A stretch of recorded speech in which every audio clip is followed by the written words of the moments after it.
अस्सलाम वालेकुम दोस्तों, उम्मीद करता हूँ आप सब खैरियत से होंगे। तो स्वागत है आप सबका हमारे यूट्यूब चैनल पे। तो आज की इस वीडियो में आपको काफ़ी जानकारी मिलने वाली है। जो भाई इंडिया से सऊदी अरब नए वीज़ा पे आना चाहते हैं तो उनके लिए ये वीडियो काफ़ी इम्पोर्टेंट है।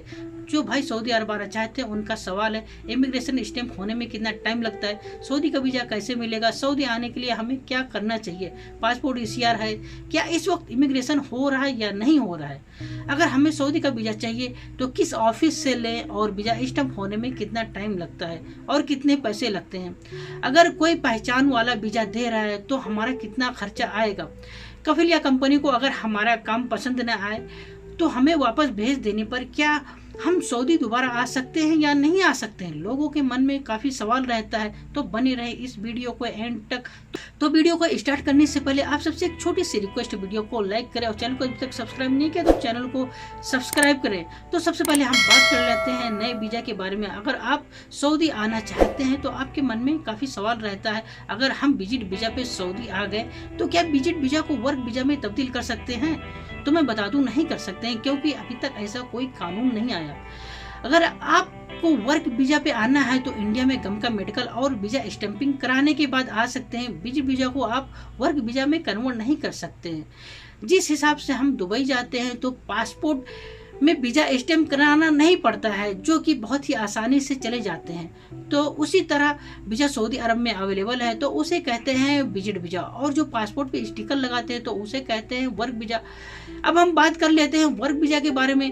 अगर आपका कोई सऊदी में पहचान का है, अगर वो आपको सऊदी से वीज़ा देता है तो आपको गम का मेडिकल कराना होगा, खासकर आमिल मंजिली या साइक खास, मतलब जो घर के कामों में आते हैं। तो ऐसे वीज़ों पे सबसे पहले गम का मेडिकल होगा। गम का मेडिकल होने के बाद जहां से आपका वीज़ा स्टैम्प होने वाला होगा वो आपको एक मोफा नंबर जारी करके देगा। मोफा नंबर एक एप्लीकेशन होता है, वो एप्लीकेशन आप जाकर स्टैंडर्ड में देंगे तो आपको मेडिकल रिपोर्ट देगा। जिस भी ऑफिस में आपका वीज़ा स्टैम्प का काम होगा वहीं पे आपका सारा डॉक्यूमेंट के साथ 10 photo, original driving license, original passport और मेडिकल रिपोर्ट के इतने सारे डॉक्यूमेंट उसके पास भेज देंगे।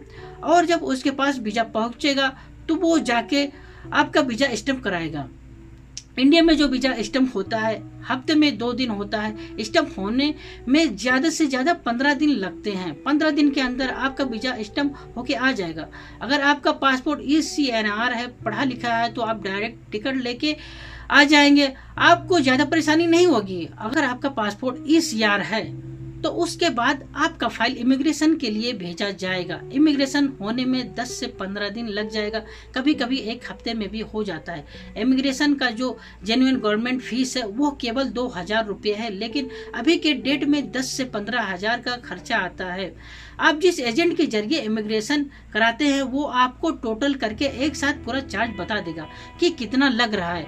अगर आपका कोई पहचान वाला वीज़ा देता है और आप किसी से इंडिया में वीज़ा स्टैम्प या इमिग्रेशन कराते हैं, अगर आपका पासपोर्ट ECR है तो आपको तकरीबन 35 से 40 हजार का खर्चा बैठेगा।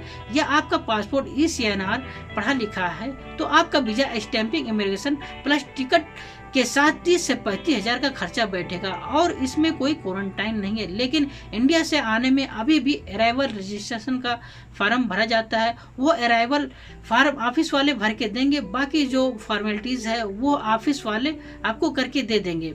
उसके बाद आप आ सकते हैं। अगर आपका कोई पहचान वाला वीज़ा नहीं देता है और आप डायरेक्टली ऑफिस से आते हैं तो ऑफिस वाला 60 से 70 हजार लेगा। सबसे पहले आपसे इंटरव्यू लेगा, उसके बाद आपको गम का मेडिकल कराएगा, उसके बाद आपका पासपोर्ट ECR या ECNR है उसके हिसाब से आपका काम किया जाएगा। किसी भी ट्रैवल एजेंसी से आप काम करा रहे हैं तो पूरा पैसा ना दे, आधा पैसा दे, आधा बाद में दे। जब आपको टिकट, वीज़ा, पासपोर्ट सारे पेपर मिलने के बाद आप अच्छे से पेपर को चेक कर ले, बाद में सारा पेमेंट करें। बहुत से लोग ऐसे होते हैं जो मेन ऑफिस से आने में डरते हैं, सोचते हैं कहीं हमको दूसरे काम में ना भेज दें। सही बात है, ऐसा होता है। अगर आप ट्रैवल ऑफिस से आते हैं तो लोग पैसा कमाने के चक्कर में दूसरों की जिंदगी बर्बाद कर देते हैं। इसी डर से लोग ज़्यादातर थर्ड पर्सन के जरिए आते हैं, जिसको आम भाषा में लोग उसे दलाल कहते हैं, जो कि इन सबसे मोटी रकम लेते हैं। कुछ लोग 1-1 लाख दे के आते हैं। अगर आप डायरेक्टली ऑफिस के थ्रू आते हैं तो आपका कम से कम 60,000 लगता है, जो कि दिल्ली मुंबई में बहुत सारे ऐसे ऑफिसें हैं, आप वहां से आ सकते हैं। ऑफिस का लिंक डिस्क्रिप्शन में मिल जाएगा।